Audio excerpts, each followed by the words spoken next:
As Michael Davidson says, no more live streams, please. No more live streams. He's right. He's right. We know how to pick him. It's sad. It's sad. I was like, sure thing. The way that first line was firing, I was like, this is going to be a win. Everybody's going to be in a good mood. It's going to be a nice distraction from shoveling. It's going to be good. Vibes are high. The Pats are in the Super Bowl. Like, what better way to a little cherry on top of a great 24 hours, and the Bruins banking some points against the worst team in the East, right? Not quite. Banked 1 point. Not quite. Again, before we start, presented by our good friends over at Prize Picks. Use the code CLNS to get $50 in lineups after you play your first $5 lineup. And of course, make sure to check out everything over at CLNS. You're watching on Bruins Ringside, so make sure to subscribe there if you're not already for lots of great stuff like this. And of course, lots of other great stuff too. Celtics All Access, Patriots Press Pass. They're going to the Super Bowl. Conor will be at the Super Bowl. Maybe they'll have to get you on the postgame show. That's true.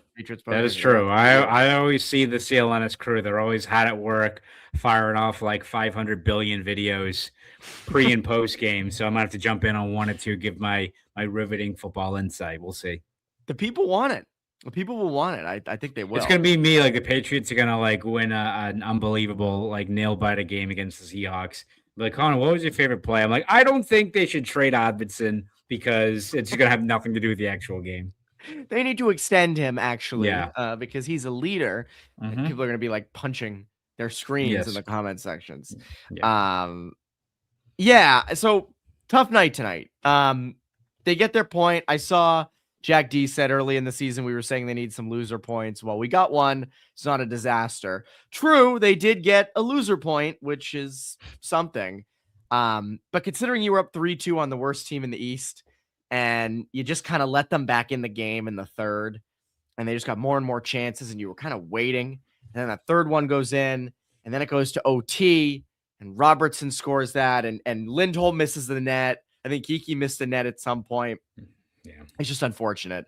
So not quite what you want to see tonight. Yes, they get a point, but gaming like this against the Rangers, and you have Nashville tomorrow night, like that should be 4 points. Not quite tonight. Yeah, I think it's more just frustrating, disappointing. It's not like a catastrophe, right? You still get a point out of it. It's just when you look at the big picture and you look at the standings, and the Bruins have a little bit of breathing room, which is an improvement over what it's been the last 2 months, 3 months, it feels like, as far as everyone is just swapping in and out of playoff spots because the East is so tight with the standings. But yeah, you look at the way the Bruins have been playing. They've been playing awesome hockey since the start of 2026. You look at like this upcoming stretch, and we've placed a lot of importance on how key it was for this group to, before you go into the Olympic break, end on a high note. And you look at who they're playing, like the Rangers, who are god-awful for this year in general, but especially god-awful at MSG. You got, as you said, the Predators. They're another team that at the bottom of the standings. Philly's been up and down. I know they got shut out today, but like you look at that stretch, you're like, all right, we should be able to bank some points here, at least, especially against the Rangers in Nashville. And then you look at the end of this week before the Olympic break, where you got Tampa, who's red hot, and you got Florida, who's playing a lot better now. Shockingly, now that they're healthy or getting more healthy, you're looking at a stretch where it's all about, I think, making the most of your opportunities. And when the standings are this tight, and when especially this team that, how many times did we mention in like October and November where they, weren't able to get a loser point? Yeah, it's encouraging that you at least got one today, but I think once we get into March and April, and again, we all assume, you and me, Evan, right, that this team's going to be at the very least in the mix.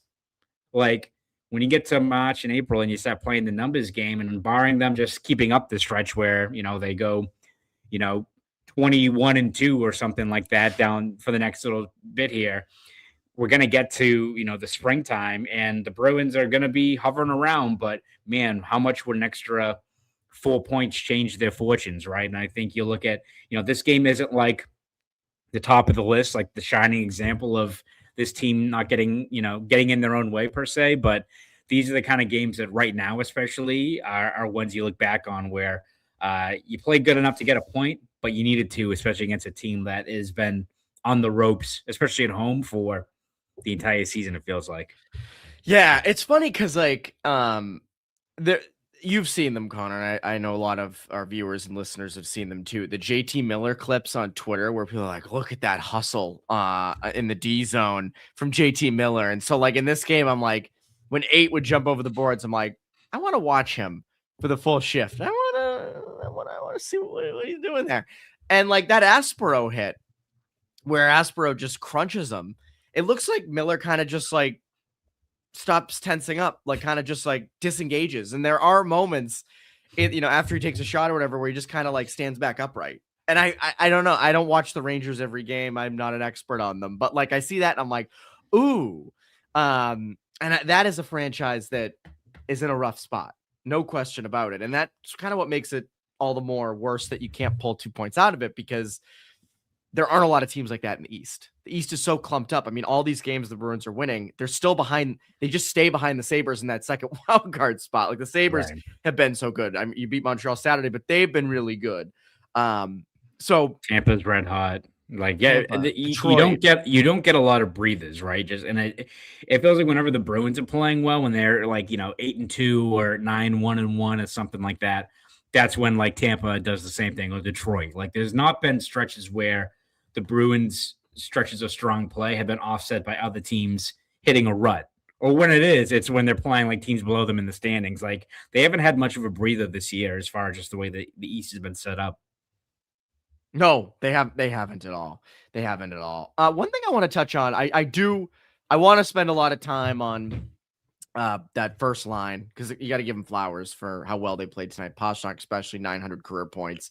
How good he was outstanding. But Korpisalo, I want to touch on Korpisalo. Makes 24 saves on 28 shots tonight. I thought he kept you in it when the Rangers were pressuring you there in the third. And I was looking at his game log for just January. 142 goals against average and 948 save percentage. End of December, we're talking about him getting waived, just kicking him out, get DiPietro in, do anything with Jonas Korpisalo.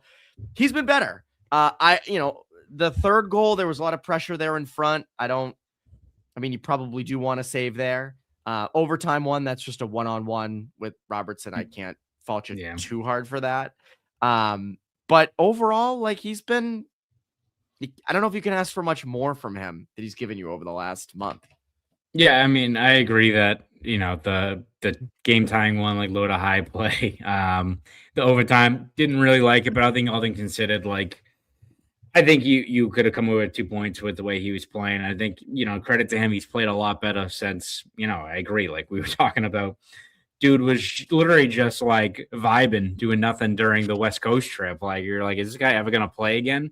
It feels like he hit a lot of inflection points there. Then he, comes back, has that shutout performance against Calgary, I believe, right on home ice, and he's kind of taken off from there. So, was this his sharpest overall performance? No, but I think you look at where the rut he was in, in November, early December, this is a game where it could have really gotten away from him, because the Rangers did generate a lot of grade A chances. Like, they were bringing the pressure, especially later on, that, the worst thing would have been if, the Bruins have a lead going into the third, and that pressure leads to, Korpisalo giving up 2 or 3 goals, and all of a sudden you got 0 points to show for it. So I think all things considered, like, I agree with what someone said here, like, point to point. It's more, I think, just frustrating that you had your opportunities to kind of land a knockout punch, whether it's those looks in overtime. You had a few other chances.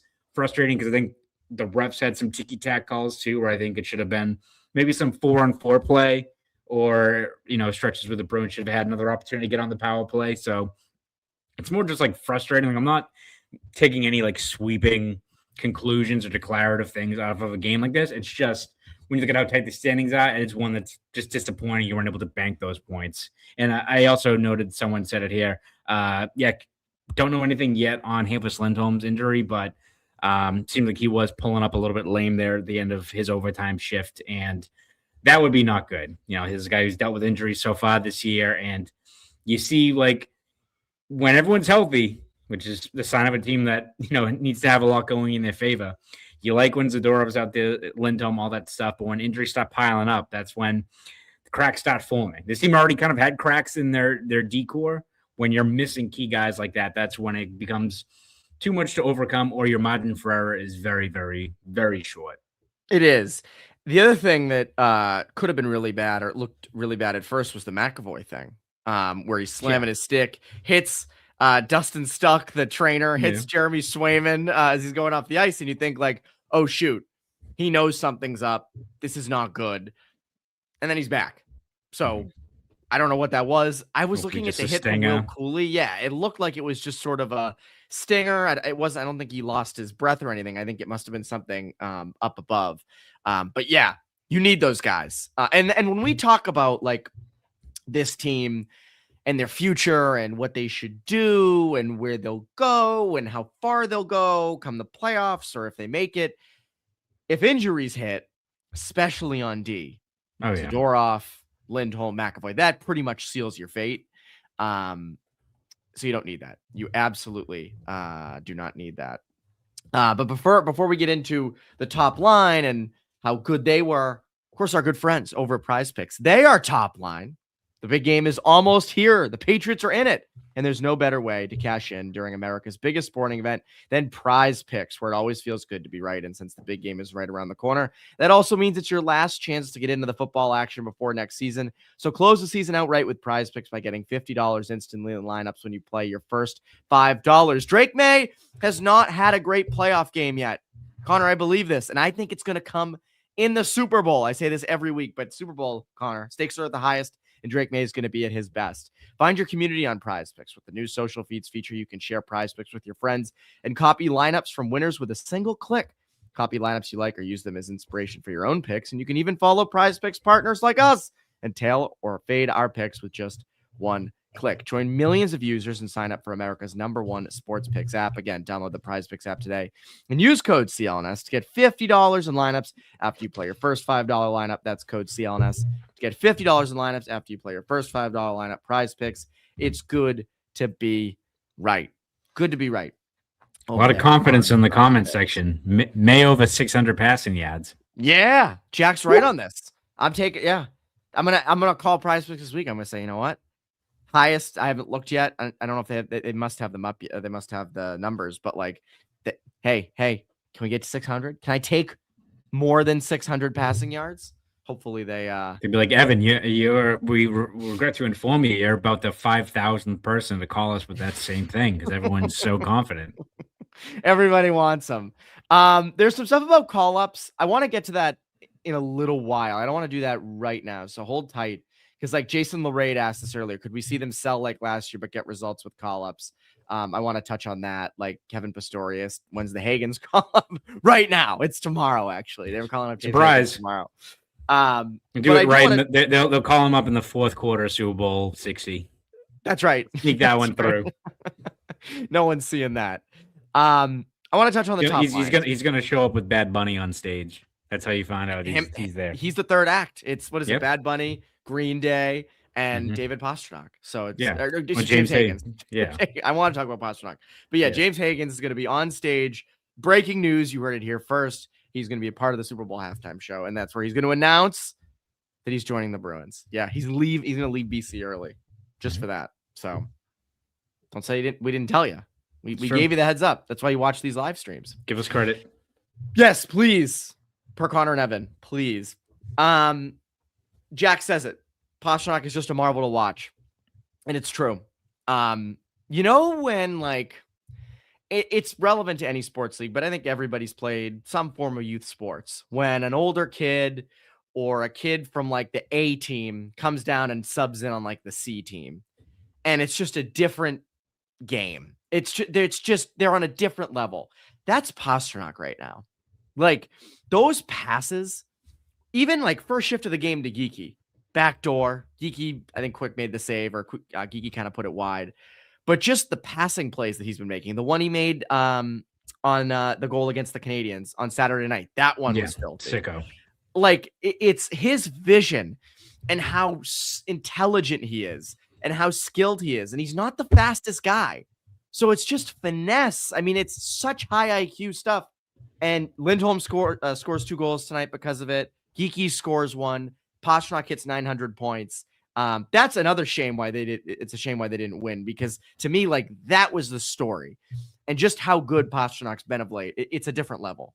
Yeah, and it's such a luxury for this team to have a cheat code like that, and also validates one why this team is already a lot farther along than maybe people expected. Yeah, it's all the ancillary pieces, but also helps when you've got a top 5 player, one of the best, pure offensive players in the league, leading the charge for your group, and also shows why, like, I think the Bruins, when we look at, the Rasmus Anderson discourse, or the discourse over if this team is going to buy, within reason of, acquiring maybe more veteran players with term, or, we talked about the Robert Thomas, those guys, but why they would be aggressive right now, it's because you still got David Pastrnak in his prime, right? And I think that is something the Bruins do have to weigh, where, listen, you can make the case this team, the right course is just stay the course, keep all your picks, let guys like Hagens, Letourneau, Zellas, everyone develop on their own timeline. And even if that's going to take you a couple of years, a 33, 34-year-old David Pastrnak still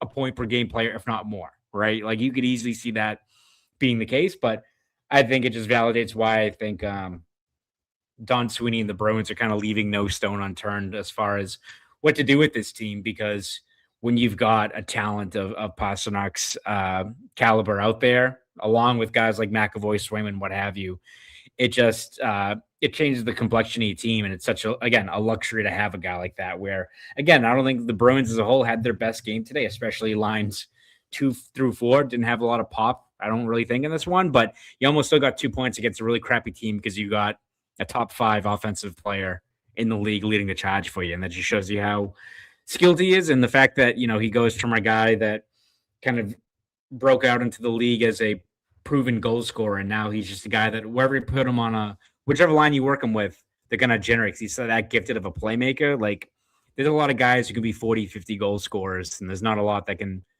do that in today's NHL, to also then change your game into being an elite playmaker and just making everyone around you better. That's a very, very talented generational player, and that's what the Bruins have right now. 100%. And this is why, like, is the more I watch him drive play, the more I watch him set other guys up, make everybody around him better. I wouldn't be shocked if there's a world, as these prospects come up, Hagen, Zellers, especially those two, when they get here, or like, 2-3 years down the road of Cooper Simpson.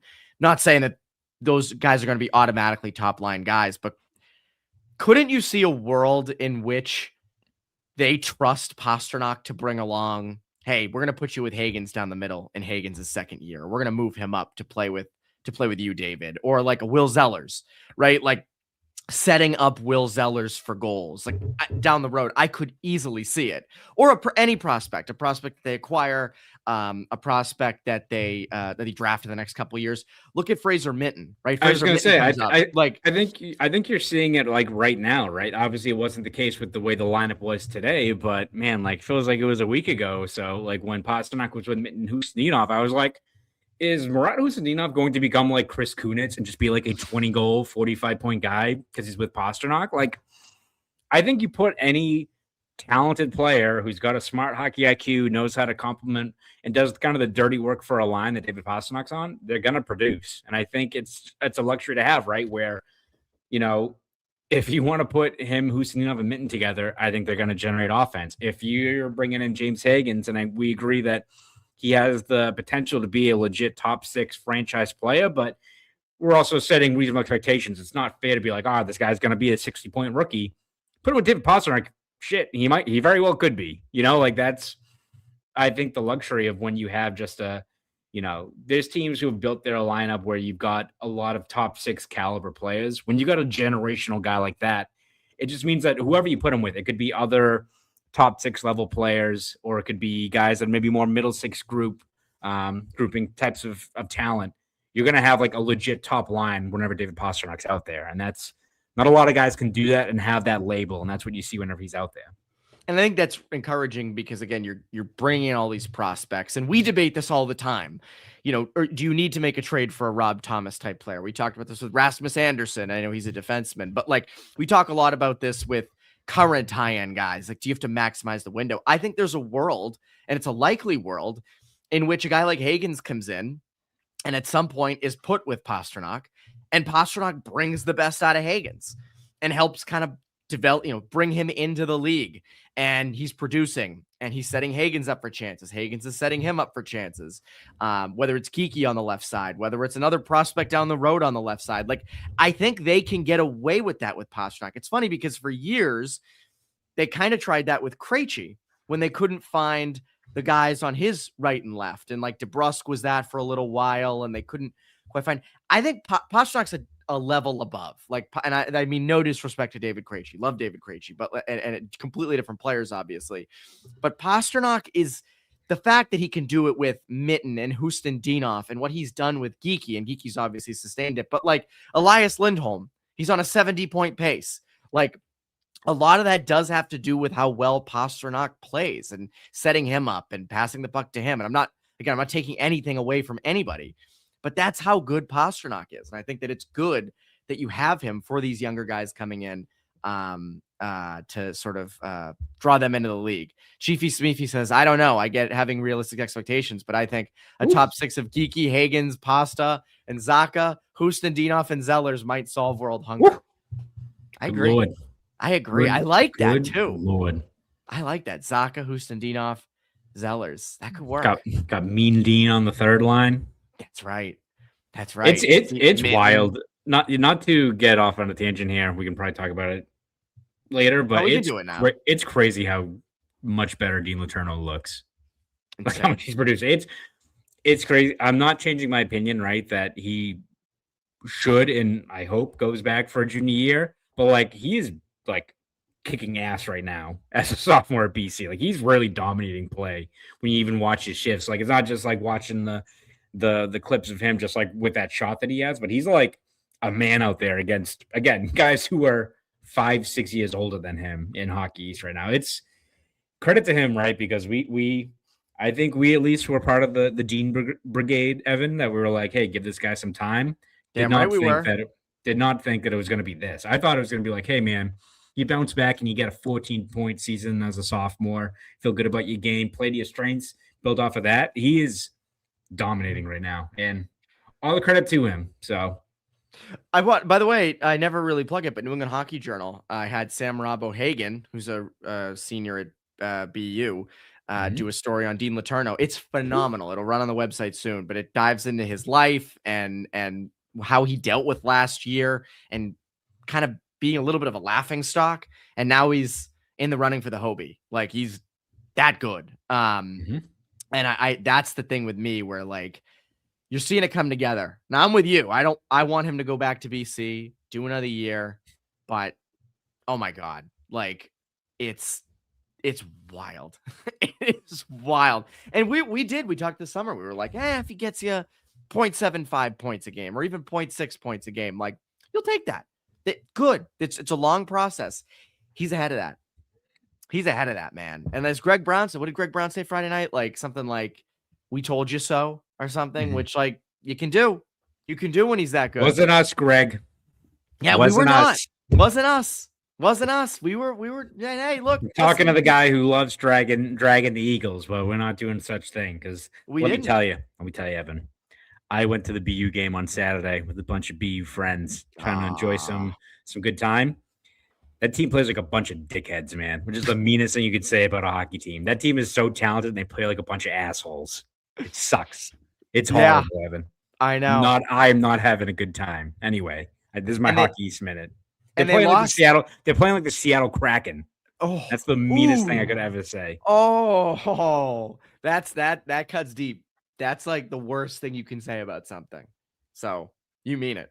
Yeah, it's not great. You mean it. It is unfortunate what's going on over at BU. But you know how at least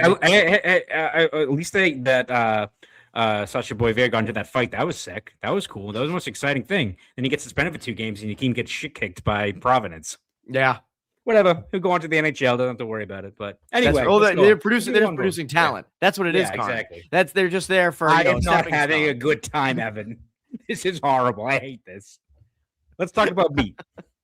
That's where I was going. I want to make you bring up the steak. I need to see the steak. Roll the tape. And there it is. There it is. Oh, our good my friends God. Over at Omaha Steaks, starting the year strong is easier and more delicious with premium portion proteins from Omaha Steaks. Oh Stay my God. satisfied. Get energy to fuel your routine with premium prepackaged protein delivered to your door from Omaha Steaks. Imagine this. You come in from shoveling. It's been a long day. You're cold, and you get to cook up a gorgeous Omaha steak. Support your fresh start. Right. I'm giving a round of applause to that.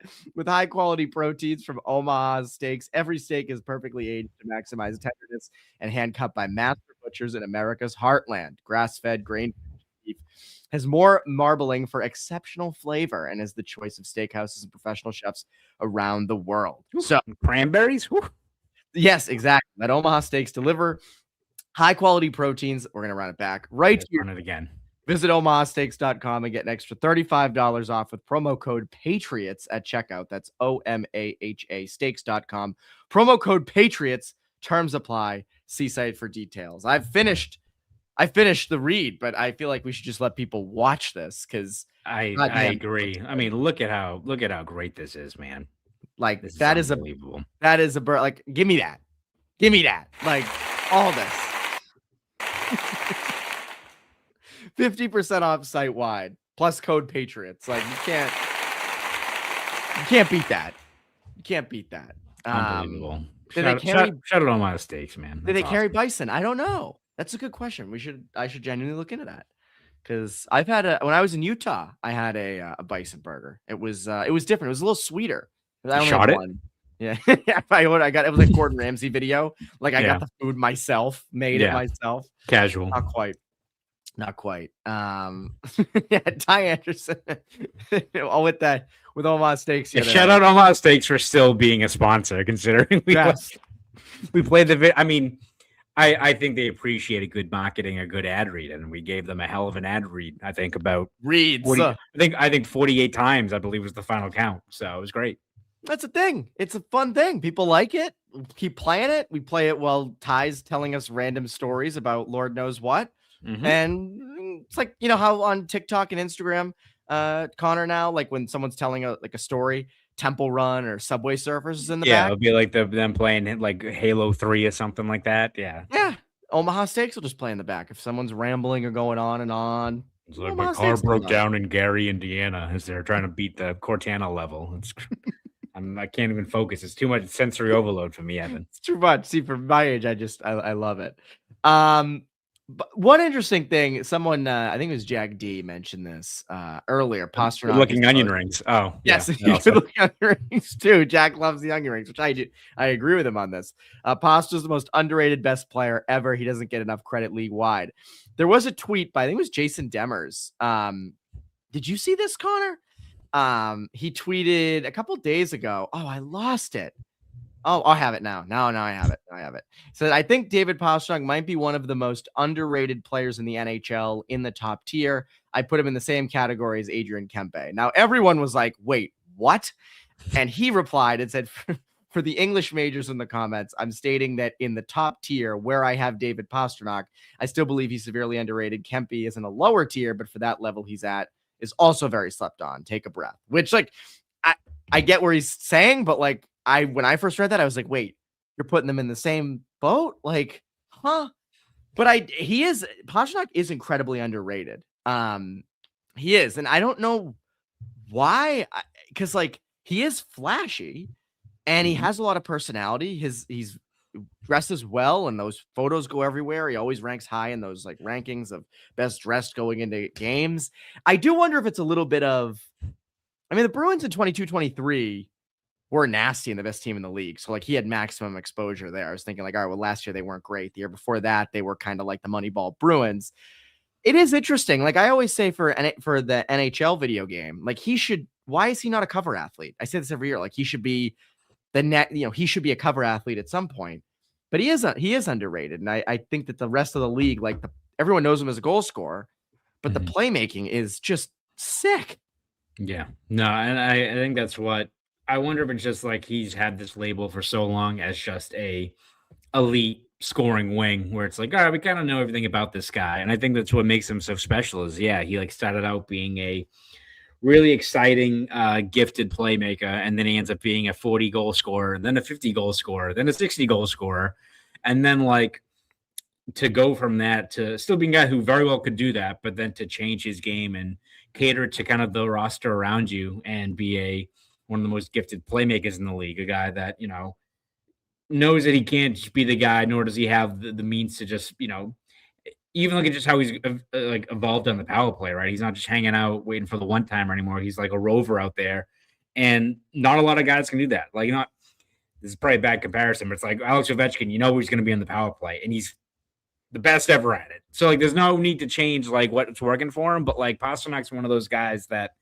he's so gifted offensively that he can kind of change his overall approach and be a different kind of player based on what best suits the team around him, right? Like, if he's on a team that has 3 or 4 other elite, franchise players like it was in the day when you had guys like Bergeron and Marchand and Krejci, what have you, yeah, he can be kind of the sniper and give you 50, 60 goals. But when he has to be the engine driving the offense all across the lineup, you've got him being this great playmaker. So it's testament to what he's done, how he's evolved. I think probably people just, not everyone watches these guys day in and day out. So we've seen, like, especially I think how he's developed and evolved into a player, whereas some people were like, yeah, we know David Pastrnak, he's a 90, 100 point scoring wing. Like, he's damn good. But like, no, like, to see how he's grown and how impactful he is out there and how much he's grown as a leader, a vocal guy, it's really encouraging to see. So not surprising. I'm sure there's a lot of other really gifted guys across the league who have developed and evolved that we don't see all the time. There's probably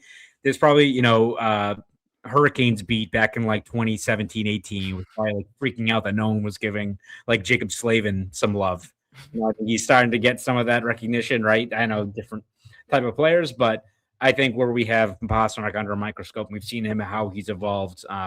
We can get a better glimpse as just to how much he has transformed as a player, and it's very impressive.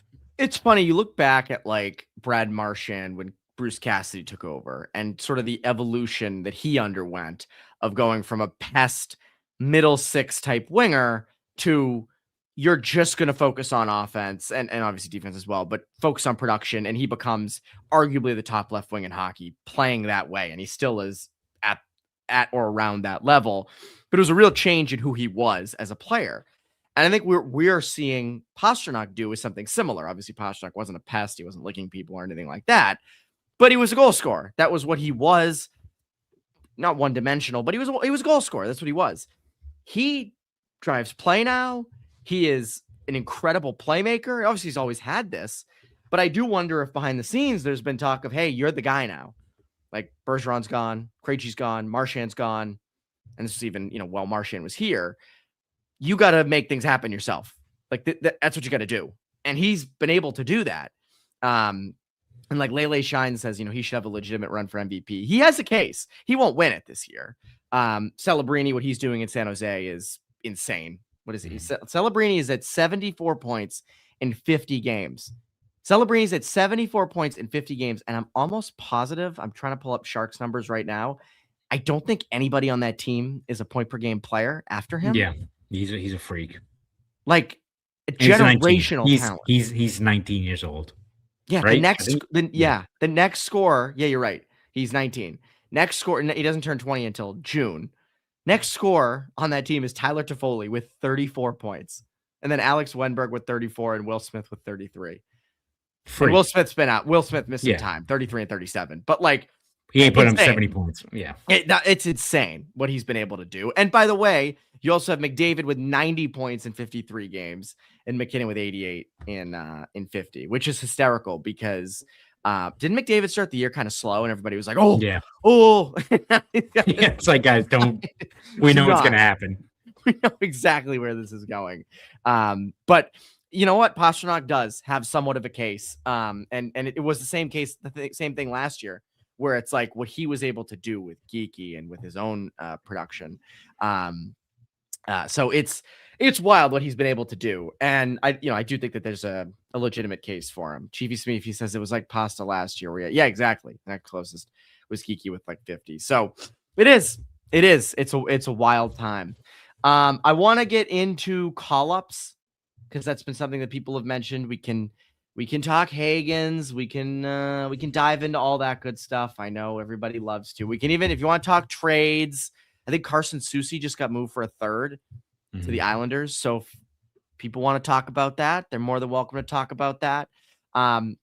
Before we get into that, though, our friends over at Ethos. After watching someone close go through loss, I saw how quickly grief can turn into financial stress. That experience changed how I think about protecting my family. Life insurance isn't about expecting the worst, but it's about making sure the people you love are supported no matter what. That's why I recommend life insurance through Ethos. Ethos makes getting life insurance fast and easy, 100% online. You can get a quote in seconds, apply in minutes, and get same-day coverage. There's no medical exam. You just answer a few simple health questions. You can get up to $3 million in coverage. Some policies are as low as $30 a month. And as of March 2025, Business Insider named Ethos the #1 no medical exam instant life insurance provider. Ethos also has 4.8 out of 5 stars on Trustpilot with over 3,000 reviews. Protect your family with life insurance from Ethos now by going to ethos.com/all32. In as little as 10 minutes, you can get your free quote and up to $3 million in coverage at ethos.com/all32. That is ethos.com/all32.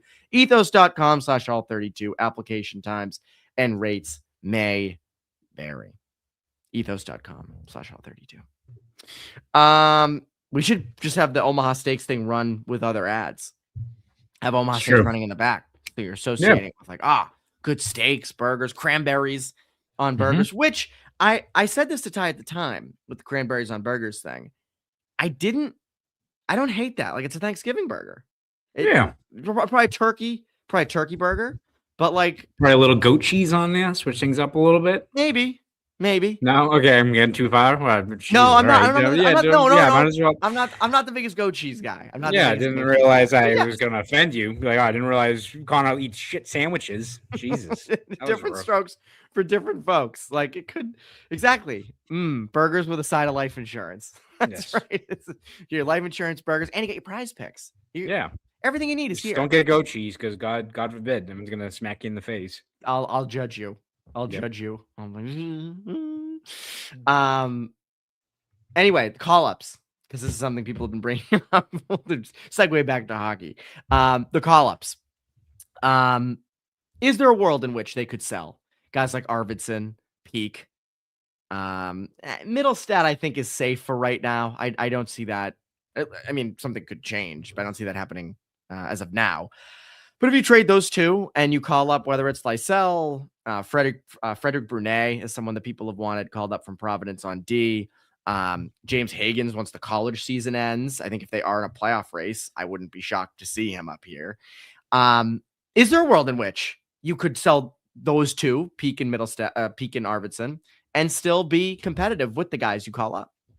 Yeah, I mean, I think as far as Peak, some of that has to do with like health of your group. Like, if you want to say the guys are healthy and you've got McAvoy, Lindholm, Zadorov, Aspero, Lohrei, Jokiharju, like if that's your 6-man group and you got Harris back healthy, right? I think that could be enough that you could, if you want to move Peak and you get, could you get a 2nd-round pick for the guy, right? I think that's probably a good just got a third, so assume that. I think that's kind of a good bit of asset management, right? I think like Pete could bring value to this team if he was like your long-term third pairing guy, but you kind of made your decision with Jokiharju, right? So them's are the breaks. Like I think Peak is a solid player, but Peak hasn't grown into being a number 2 defenseman. I think they sort of left the runway open for him to grow into a 2 right shot D, and it hasn't really happened. Yeah, and again, like if you wanted to give Peak this similar contract to Jokiharju, if like let's say both of them were free agents this year and you had to pick between one of them to get a 3-year, $3 million, $3.5 million, probably rather Peak if you're just going to keep him in that third pairing spot, but that's not the case. So I think if you think you can move forward with that as your 6-man group on defense and you get a pick out of it, then I do think that's something you do. I think also AC wants a guy that, I don't know if you're getting high draft pick for him, but if you're throwing him in for a trade or something like that, I do wonder if he's a guy that a team, maybe another contender or someone like that, just needs to add a little bit more sandpaper. Like the Bruins kind of have an abundance of riches with their bottom 6, especially on their 4th line, whereas I feel like a lot of other teams can use a guy like Ace-Wan, who I think could play every day in a 4th line spot, be a shit stirrer, add a little bit of offense. I think you can you can get some value there. Iverson's, I think, the toughest one as far as like I think you get a good return for him. Like I think you're definitely getting a second round pick.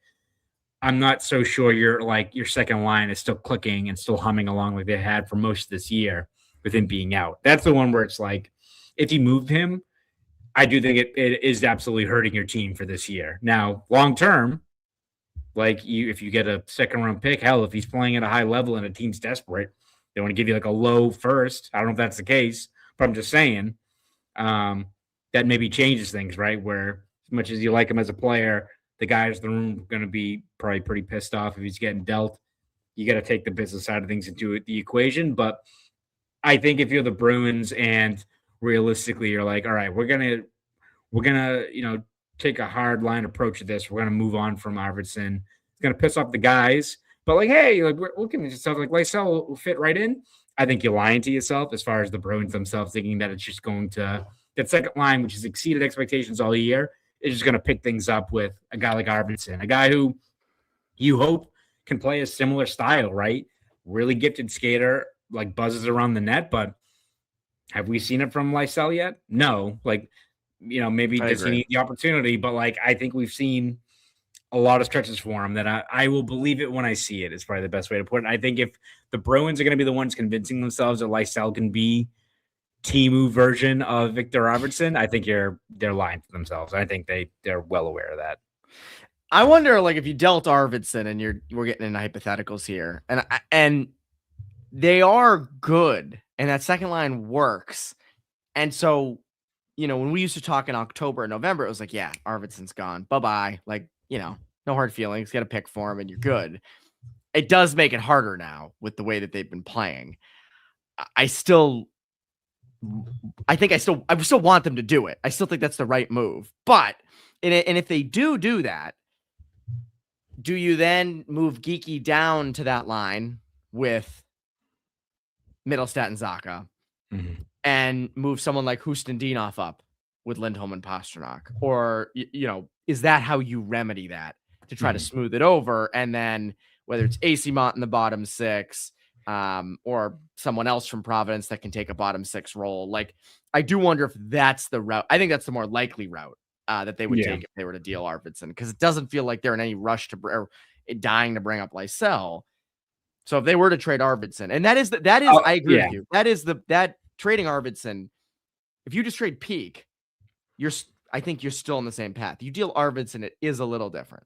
Yeah, and again, like you could make the case like, no, just sell. And like, I don't think anyone's going to disagree with you. Like, I'd be like, oh wow, that's really going to take some of the wind out of the sails of a second line that's been actually really damn good for most of the year. But if you get a second round pick out of it, a good bit of business for a guy that you acquired for a fifth round pick, right? Like, it makes sense. It's just how much you sell it to the guys. I think as far as like moving guys for the sake of bringing up Patra and Lysell, I don't know about you, but like if I'm the Bruins and I'm trying to also just like move off some guys, I also am like fine with like clearing the deck with some of these prospects in Providence and making way for the next wave of guys, because I don't really know how much the Bruins need to see more from these guys. That if Rasmus Anderson decides to not turn down $9 million a year by the Bruins, Matt Potter's probably in Calgary right now. So like, I don't know. You could make the case that you want to give these guys more of an opportunity, but I also wonder if the Bruins are if they're moving off these veteran guys, if there's guys also down in Providence where you're going to get an influx of young talent. And again, not to disappoint everyone, but not every guy that's going to make that jump signing their ELC is going to start the year in the NHL. There's going to be guys who are going to take their lumps. I do wonder if clearing the deck a little bit also is part of their thing, especially if you can get some semblance of return back. Not anything too big, but I do wonder if there are some roster moves on the horizon that move off from some of those players as well. Whereas I just don't think the Bruins are going to – I don't think like Lysell and Potter and those guys are just the natural contingency plan that the Bruins are just going to throw those guys out there as a Band-Aid. I think they kind of know what they're getting out of it. I agree. This is an interesting idea from Twine Tickler. Bruins have 3 fourth-rounders this draft. We focus so much on the first round and the second that you kind of forget later on. And he says, would like to add one of those to Peak and get a second for him. I still think you can get a second for Peak, around there straight up. If you do have to add a fourth to it, great. I think that's an interesting idea, though, where you do have a surplus of fourth rounders, and do you want to move one of those with a player to then get an even higher pick. I don't hate that idea. Like I have no issue with that. Someone says start Higgins in the American League. I think it's interesting because like Divers talked about this where like Higgins would benefit from an AHL playoff push. Like if the Boston Bruins didn't make the playoffs, it would be good for him to go through a Providence playoffs. Fraser Minton did this last year. I just can't imagine a world in which he signs his ELC and he's not in Boston. Like I can't imagine that. I think he's too talented. I think they want to see it.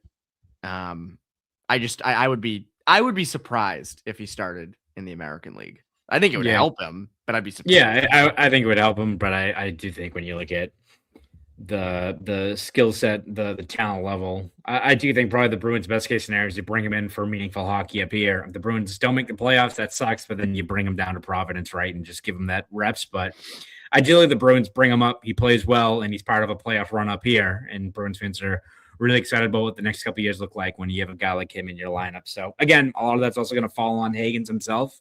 If he looks overmatched up here, whether it's the regular season or maybe the playoffs, or he goes into training camp and isn't moving the needle and not taking over games, doesn't look like he belongs, then they got to make those tough decisions. I think the Bruins ideally would like to have him start next year in the NHL and be here the entire year and never going to the AHL, but that's not always the case. David Pastrnak also started, his time in the AHL as well. So I think it's going to fall on the player. I think for a player like that, with that, the weight of what he could be to this team and how much the anticipation is around that type of player, the Bruins want him to be in the NHL, but also like if he's completely overmatched and he's getting his bell rung and he's losing puck battles, then they got to step in if that's the case.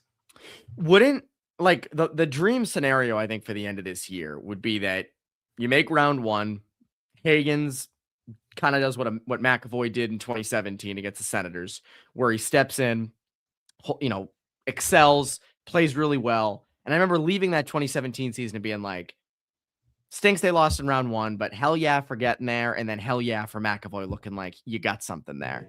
And like, wouldn't it be like, I think for the Bruins, it would be great if you go 6 games in the first round and Higgins has like 4 points, like you're like, all right, we got something here. That's good. Showed himself, played well on the power play. Like, I think that's the dream scenario for this type of season. Now, I did tweet the other day, Connor, that last time the Patriots were in the Super Bowl, Bruins were in the Stanley Cup final. I don't know. They didn't play that Stanley Cup final, unfortunately. Just randomly they just didn't. It's weird how that happens, but obviously, yes. I love people being like, why did you bring this up, Evan? If this Bruins team went to the Cup, they could do they're in the Cup. Like, that'd be crazy if this team went. Like, you'd take that any day. Might be some wacky stuff going around, man. You never know. Never know.